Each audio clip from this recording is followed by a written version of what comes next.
passar aqui um vídeo do nosso querido historiador Carlito Neto. Vamos ver esse vídeo aqui.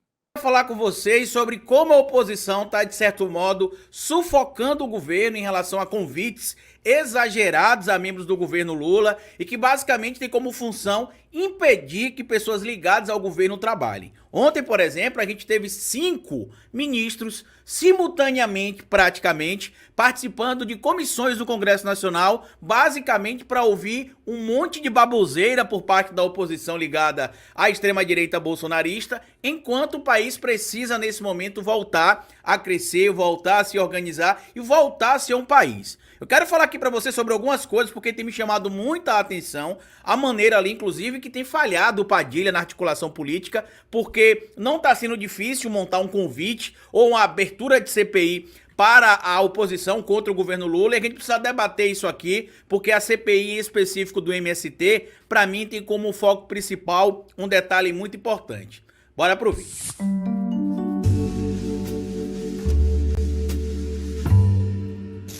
Pois bem, meu povo, antes de seguir esse vídeo, eu queria pedir a você que deixasse like no começo do vídeo, porque se deixar lá pro final você esquece. E queria pedir a você também, se puder colaborar com o nosso trabalho, que seja membro do canal, apoiador. É uma maneira que vocês têm de manter o nosso canal existindo aqui de forma independente. E se puder colaborar de outra maneira, além de ser membro do canal, apoiador, colabore com o nosso Pix. O Pix do canal é esse que tá passando aqui, e você pode colaborar se quiser, quando quiser e se puder. De antemão, já peço desculpas a vocês pela ausência de conteúdo na data de ontem. Eu não consegui fazer nem a live na Folha Democrata 1 hora, e nem a live aqui, e nem os vídeos aqui do canal. Meu computador teve um problema ontem, precisou ser formatado, e como tem muito programa, eu tive de atualizar os programas, então por isso a gente não teve vídeo aqui ontem. Mas eu tenho uma preocupação que eu preciso externar para vocês, tá?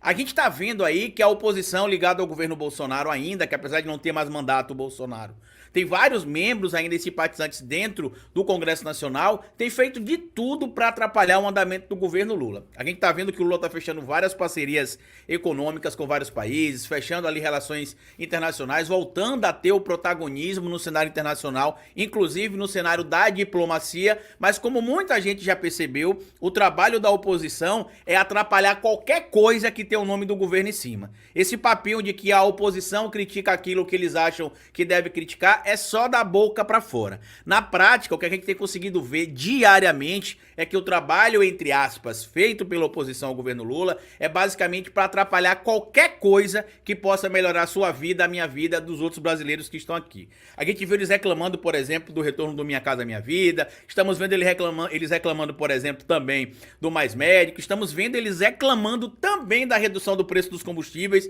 porque isso vai gerar, evidentemente, uma queda até nos alimentos, porque no nosso país a malha viária é o que transporta tudo de cima para baixo. Então, se você tem uma redução no preço dos combustíveis, é automático que isso reflita também no preço final de vários produtos, além de alguns grupos, como os grupos ligados, por exemplo, a aplicativos, que muitos tinham uma resistência ao Lula. A partir do momento que a gente tem essa situação aí da redução do preço dos combustíveis, começa a se olhar de uma maneira diferente, e me chamou muita atenção isso aqui ontem, ó. Eu tirei até um print da tela na hora, porque só ontem a gente teve 5 ministros do governo Lula participando de comissões diferentes dentro do Congresso Nacional. O motivo dessas comissões, nada com coisa nenhuma. Eu tirei um print aqui para mostrar para vocês, ó, porque eu fiquei extremamente chocado. Olha o print aqui, ó. Silvio Almeida, Paulo Pimenta, ministro do GSI. Tá dando algumas falhas no vídeo, tá, gente? A Marina Silva. Obrigado, José Santos. E teve outro ministro que me falha a memória agora também, que é ligado ao governo Lula, e que basicamente foi pro Congresso Nacional a convite para ouvir baboseiras, que é o que se tem ido ouvir sempre. E aí se vai lá o Kim Kataguiri, por exemplo, ele leva o celular, grava um vídeo. Aí vai o deputado Abílio, que é aquele, inclusive, que teve os direitos políticos cassados, o mandato de vereador cassado na cidade dele, aí grava vídeo. É basicamente para tentar criar uma narrativa nas redes sociais. Por conta disso, eu já vou adiantar também para vocês aqui que a Folha Democrata não irá transmitir mais a CPI do MST. O motivo? Não se tem interesse em investigar nada. O que está acontecendo na CPI do MST é basicamente a criminalização de um movimento social agrário que é legal, tem respaldo inclusive dentro da Constituição. Eu digo isso porque o meu trabalho de especialização em ciência política teve como fundo o MST, falando inclusive do assentamento aqui do Quissamã, em Sergipe, inclusive o assentamento que o deputado João Daniel, que está participando da CPI do MST lá em Brasília, que é daqui de Sergipe, tem uma relação também direta com a questão do que aconteceu no Quissamã. A vereadora Sônia Meira, aqui também do PSOL Aracaju, que participou de alguns programas de educação implementados lá no Quissamã. E o objetivo dessa CPI não é dar espaço para discussão sobre a pauta relacionada à reforma agrária, que é um direito do trabalhador e que remonta à antiguidade. Basta lembrar do Tibério Graco e do Caio Graco, dois membros do Tribuno da Plebe na Roma Antiga, que já falavam sobre reforma agrária. Então não se tem como objetivo investigar nada, o que se tem como objetivo é criminalizar o movimento social agrário. Tanto que quando você olha claramente ali a mesa formada ali, inclusive a do censurador Tenente Coronel Zuco, que é dois apontados ali pelo STF como, quem sabe, um suposto envolvido em protestos depois do dia 30 de outubro do ano passado, protestos antidemocráticos, e também apontado como possível financiador do que aconteceu no dia 8 de janeiro com a invasão da Praça dos Três Poderes e dos Três Poderes da República também. Então eu acho que está tendo uma falha de comunicação do governo, isso é evidente. O Janones até questionou ontem isso mais uma vez, a gente tem feito alguns questionamentos aqui em relação à comunicação do governo, tá muito ruim. O Paulo Pimenta sabe o respeito que eu tenho por ele, a consideração que eu tenho por ele, mas não dá pra se calar em relação a isso. Eu tenho falado isso publicamente em diversas oportunidades e continua ruim. E por que eu decidi não transmitir mais a CPI do MST? Porque o objetivo é criar material para disseminar nas redes sociais ali que os bolsonaristas querem. E você tem uma CPI que tem 54 inscritos, até onde eu sei. 40 ligados ao agronegócio, 14 ligados à oposição, ao governo Lula, né, à base do governo. Então já se tem um objetivo claro ali. Não se tem apresentado provas, é basicamente opinião em cima de opinião, um monte de balela, a Carolina de Tone falando baboseira, o delegado Éder Mauro, que inclusive eu vou até recomendar para você, Éder Mauro, procura aí um indivíduo que trabalha com prótese capilar melhor, porque a sua peruca aí, a sua prótese não tá ficando muito boa não, tá? Você ganha muito bem pra poder ter uma prótese tão ruim. Eu nem sei se você é careca ou não, mas aparentemente é, porque a peruca entra na sua cabeça, fica meio evidente. Mas enfim, então o governo precisa tomar cuidado. E por que eu tô falando isso pra vocês? Porque eu acho que o Padilha tá sendo muito fraco também na articulação política. Por que eu tô dizendo isso pra vocês? Pra se abrir uma CPI, gente, precisa-se apenas de 1/3 dos votos, né? Ou seja, você pega ali o Congresso Nacional, divide o Congresso Nacional, a Câmara dos Deputados, você pega e divide por 3, e pega o Senado Federal e divide por 3, né? Você divide a Câmara por 3 e o Senado por 3. Aí você pega aqui, ó, 513 deputados federais, certo? Você pega aqui 513 deputados federais e divide por 3. Aqui, ó, dividido por 3. Quanto é que vai dar isso, Carlito? 171 votos. Ou seja, para abrir uma CPI contra o governo Lula, só precisa de 171 votos na Câmara dos Deputados. Isso para uma CPI na Câmara dos Deputados. Carlito, mas é muito voto, não é não? Não, porque só o PL, com a saída do Delto Dallagnol, o Dallagnol perdeu o mandato, vocês lembram disso? Quem assume o mandato do Dallagnol é um deputado do PL. Então o PL, o partido do Jair Messias Bolsonaro, passa a ter 100 parlamentares com mandato de deputado federal. Fora alguns do Republicano, fora alguns do União Brasil, que apesar de estar na base do governo com ministérios, não tem sido fiel ao governo Lula. Fora alguns do PP também, do Novo. Então, para abrir CPI dentro do Congresso Nacional não é difícil. E isso está paralisando o governo. Quando você vai para o Senado, são 81 senadores, tá? Você divide aqui os 81 por 3 também, que vai dar aqui 81 dividido por 3, 27 senadores aqui. São suficientes para a abertura de CPI lá no Senado Federal. E só o PL, que é o partido do Jair Messias Bolsonaro, tem aproximadamente 14 senadores, a possibilidade inclusive de ir para 15 senadores para poder ter mandato lá no Senado Federal, e também não é difícil abrir lá uma CPI contra o governo. Então assim, o governo precisa se articular melhor. Eu decidi que não vou transmitir mais a CPI do MST, porque tá claro que não tem objetivo de entender o que tá acontecendo, mas sim de criminalizar o movimento. Também tá claro que o objetivo é dar mais visibilidade ao Ricardo Salles, que é pré-candidato a prefeito de São Paulo, e quem acompanha vê que o Zuco fica censurando a Samia Bonfim o tempo inteiro, fica dando questão de ordem para quem ele quer, inclusive ignorando o regimento interno da própria casa. A gente vê que o Ricardo Salles passa o tempo inteiro no celular e ele é o relator. Ele é o relator da CPI, ele passa o tempo inteiro no celular, conversando no celular, no telefone, com o celular no ouvido, mandando mensagem.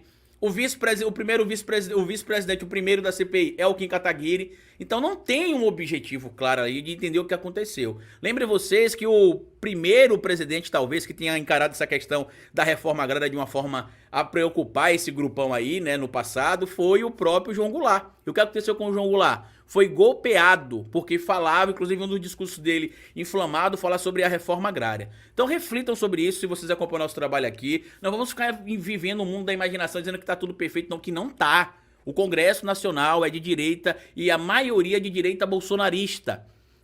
O Arthur Lira está usando o seu poder de barganha para tentar pressionar o governo para ceder tudo aquilo que ele quer. E claro que o governo vai ter de fazer concessões, porque isso faz parte da articulação política e do modelo político que o Brasil tem, mas isso serve de alerta para que a gente aprenda a votar não só em presidente da República, não só em governador de estado, mas votar em deputado federal, votar em senador da República.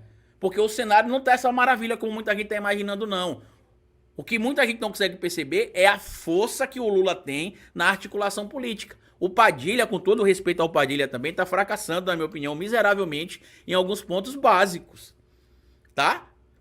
Porque quando você dá secretarias, você dá ministérios para partidos, é porque você espera contar com aqueles partidos. E o União Brasil, por exemplo, não tem mostrado essa suposta fidelidade que seria ali o motivo dos ministérios que estão na mão do União Brasil. Então reflitam sobre isso, tá? Não deem audiência para a CPI do MST. A gente vai, inclusive, fazer corte. O que é que a gente vai mostrar da CPI do MST? Cortes da esquerda ou cortes da base do governo que sejam coerentes e que tenham sentido ali pra gente poder rebater as narrativas da extrema-direita. Não vamos ficar mais dando espaço pra narrativa deles, porque muita gente que é desconhecida ali e que tá basicamente atrás do que eles chamam de lacrar com essa CPI, tem conseguido audiência porque muita gente acha que se retransmitir esse trabalho vai ser informativo, mas no primeiro dia da retransmissão já percebi que não tem nada de informativo, ao contrário, o que você tem muito ali é desinformação. Reflitam sobre isso, compartilhe o vídeo, se inscreva no canal, deixa like, porque como eu sempre digo pra vocês aqui no final de cada vídeo, é melhor escrever errado a coisa certa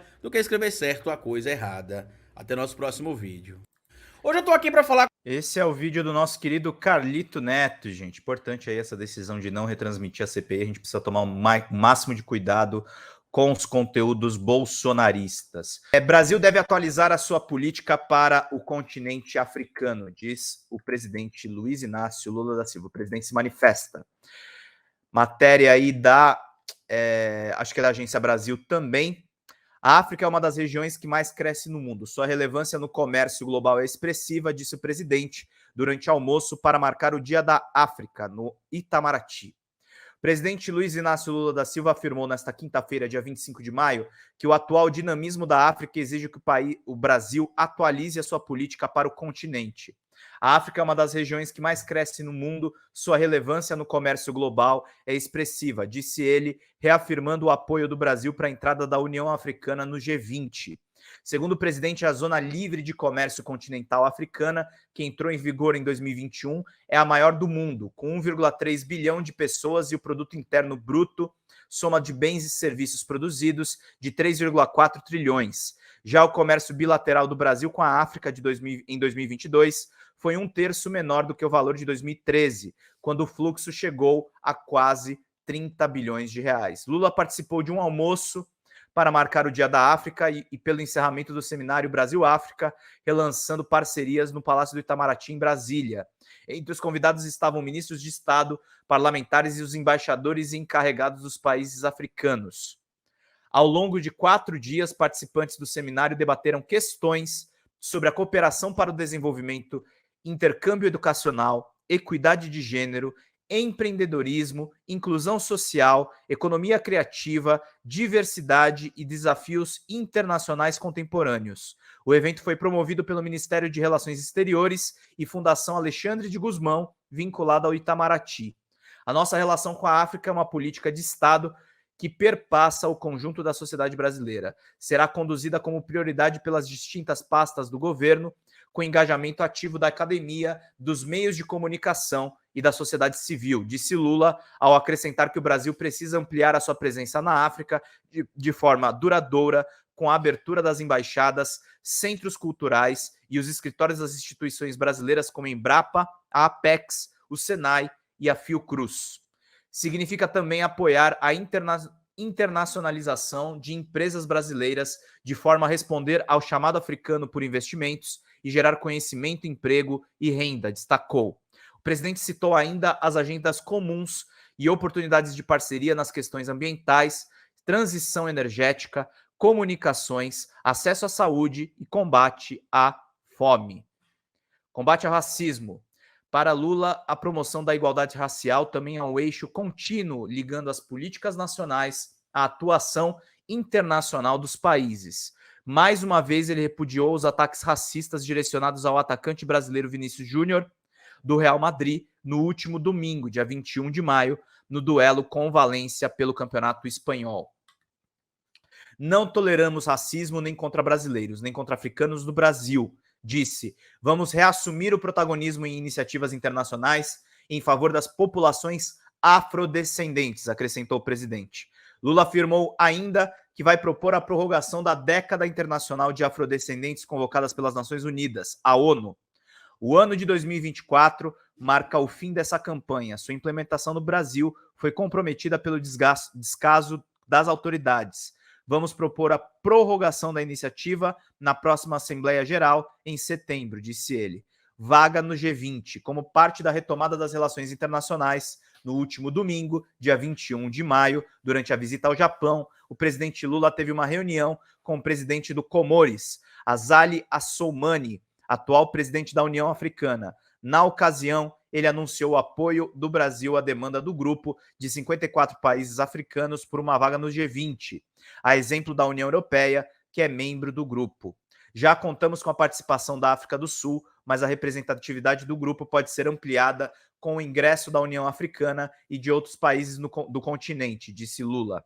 Em novembro deste ano, o Brasil vai assumir a presidência temporária do G20, que atualmente está com a Índia. O grupo dos 20 é composto por 19 países: Argentina, Austrália, Brasil, Canadá, China, França, Alemanha, Índia, Indonésia, Itália, Japão, Coreia do Sul, México, Rússia, Arábia Saudita, África do Sul, Turquia, Reino Unido e Estados Unidos, e a União Europeia.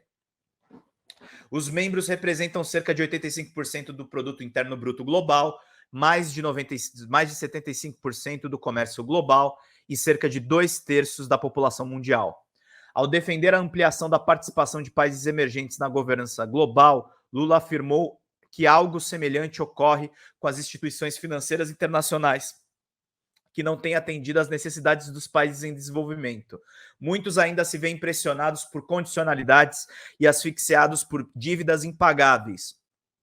Queremos que o Banco dos BRICS, bloco formado por Brasil, Rússia, Índia, China e África do Sul, se consolide como alternativa de financiamento e vamos fortalecer o nosso engajamento com o Banco Africano de Desenvolvimento, completou o presidente. Reportagem bem completa da Andréa Verdelho, repórter da Agência Brasil. Obrigado, Solange Ventura. Cafezinho, Pedro. Sucesso, Folha Democrata. Obrigado, querida. Mandem mais cafezinho, gente. A gente precisa desses cafés aí para manter as nossas lives. Elas são muito necessárias neste momento. Vamos lá, para que cada um de vocês fique muito mais informado. Vamos lá na Carta Capital. A boiada versão 2023 e a necessidade de combater o lobby do agro, segundo Rubens Recupero. O governo terá que arregimentar o que pode e será preciso uma mobilização da sociedade civil, disse o ex-ministro do Meio Ambiente à Carta Capital. Vamos ler aqui o texto do Leonardo Miazo sobre o Rubens Recupero. Vamos lá. As recentes derrotas impostas pela Câmara à agenda ambiental refletem a atual composição do Congresso, demonstram a influência do setor mais atrasado do agronegócio e só podem ser combatidas com a mobilização da sociedade civil. A avaliação é do Rubens Recupero, diplomata, ex-ministro da Fazenda e do Meio Ambiente sobre o governo Itamar Franco e ex-secretário-geral da Conferência das Nações Unidas sobre Comércio e Desenvolvimento. Recupero falou à Carta Capital por telefone. Em um intervalo de poucas horas na quarta-feira, dia 24 de maio, os deputados permitiram passar a boiada em 3 frentes. O avanço em uma comissão especial do relatório do MP de reestruturação dos ministérios que enfraquece o meio ambiente de Marina Silva e dos povos indígenas de Sônia Guajajara, a aprovação de um requerimento de urgência para o projeto de lei que dificulta a demarcação de terras indígenas e a aprovação de uma proposta que fragiliza as regras de proteção da Mata Atlântica. O presidente Luiz Inácio Lula da Silva pode vetá-la. Quem está por trás disso é o agro mais retrógrado. No Brasil, se costuma dizer que há um agro progressista. Pode ser, mas ele não aparece, ressaltou Recupero. Quem faz lobby no Congresso, quem apresenta leis, quem exerce esse poder de rolo compressor é o setor retrógrado, e ele é muito forte. O ex-ministro reforçou que as eleições de 2022 marcaram uma mudança significativa no executivo, com a vitória de Lula sobre Jair Bolsonaro, mas o Congresso não mudou, ao menos não para melhor. Ele está coberto de razão, tá, gente? É uma coisa que realmente salta aos olhos. Vamos ultrapassar, galera. Vamos ultrapassar 86 likes. Eu chuto esses números, mas eu boto aí para vocês poderem acompanhar.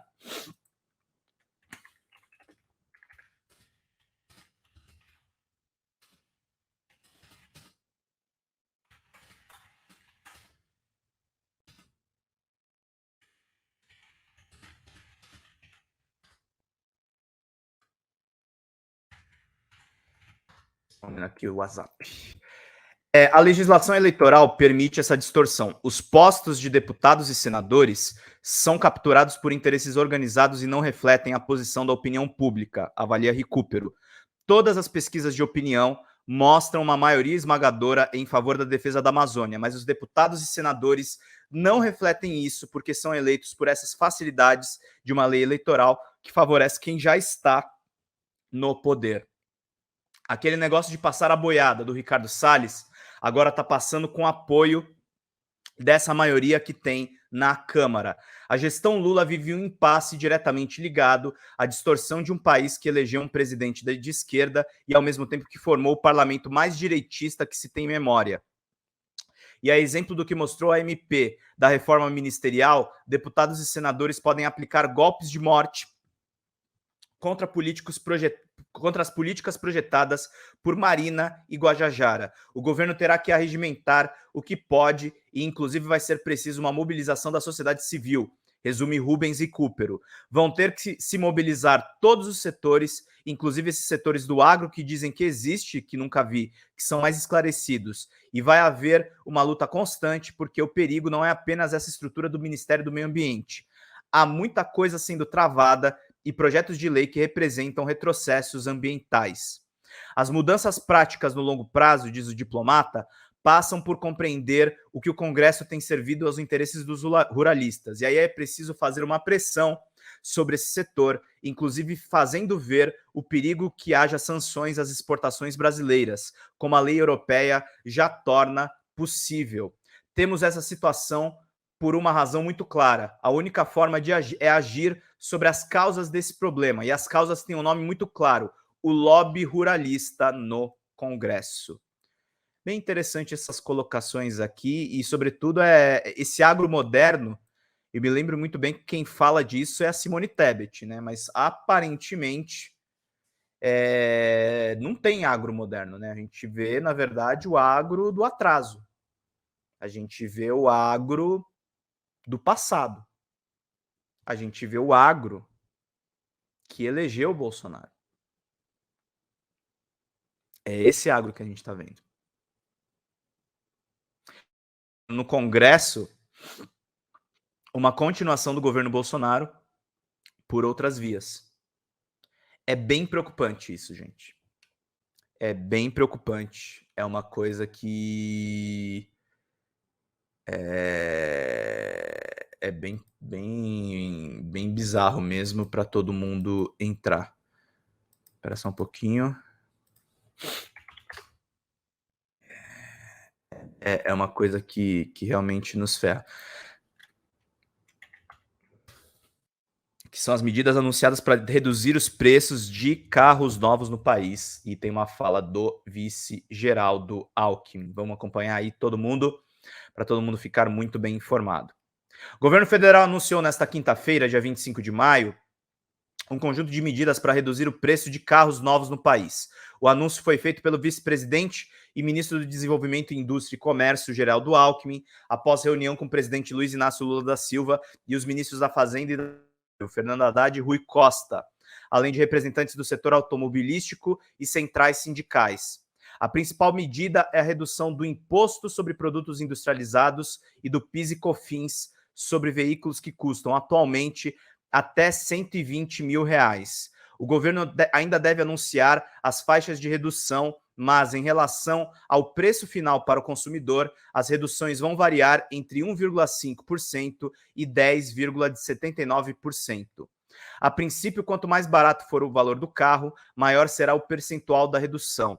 Vamos ter uma metodologia combinando o preço mais barato dos carros populares, eficiência energética e densidade industrial para colocar esse desconto no preço do veículo, afirmou Alckmin.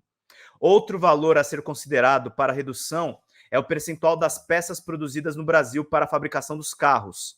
Se eu tenho uma indústria em que 50% do carro tem peças feitas no Brasil, isso vai ser levado em consideração, disse Geraldo Alckmin.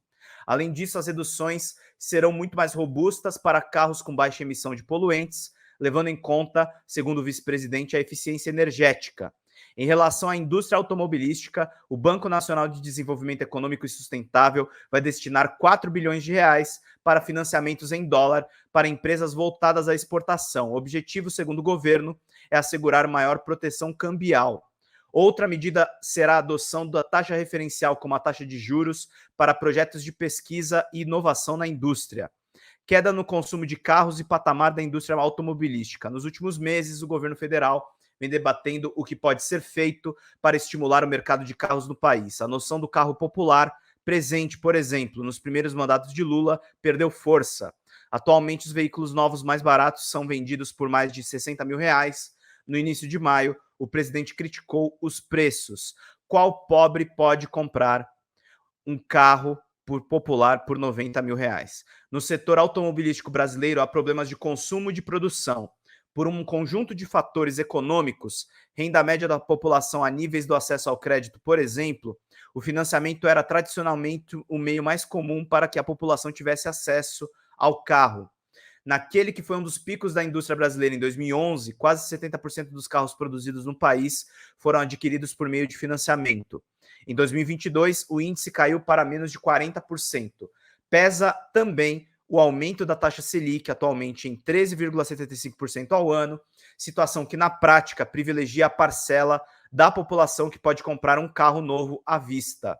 Do ponto de vista da produção, a indústria vem experimentando problemas desde o início da pandemia, como a falta de acesso a componentes básicos. No primeiro trimestre desse ano, as principais montadoras deram férias coletivas a milhares de trabalhadores e reduziram a produção.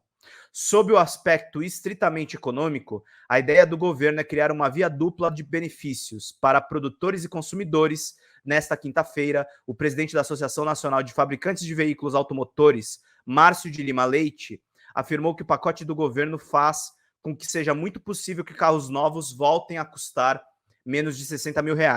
Ele condicionou as quedas dos preços às realidades de cada montadora, mas elogiou o pacto.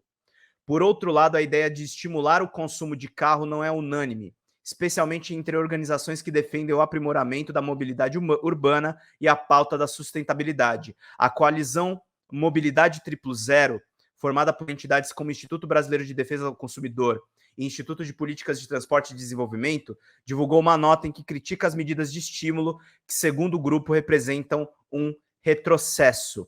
Lançar um pacote de ações para socorrer a indústria automobilística será um retrocesso nacional sob a ótica de mobilidade urbana sustentável, e o país perderá a chance de finalmente ser protagonista com a narrativa de proteção climática. É fundamental considerar a contradição de ter um discurso amplo internacionalmente sobre o clima, enquanto as políticas internas caminham numa direção completamente dispar, com um pacote estimulante ao transporte individual, que prevê a ampliação das linhas de crédito e reduções tributárias para o setor fabril, entre outras ações, afirma a coalizão. Pois é, gente, tá rolando aí. Estão andando as coisas, mas são brigas políticas, na verdade, que envolvem todos esses atores.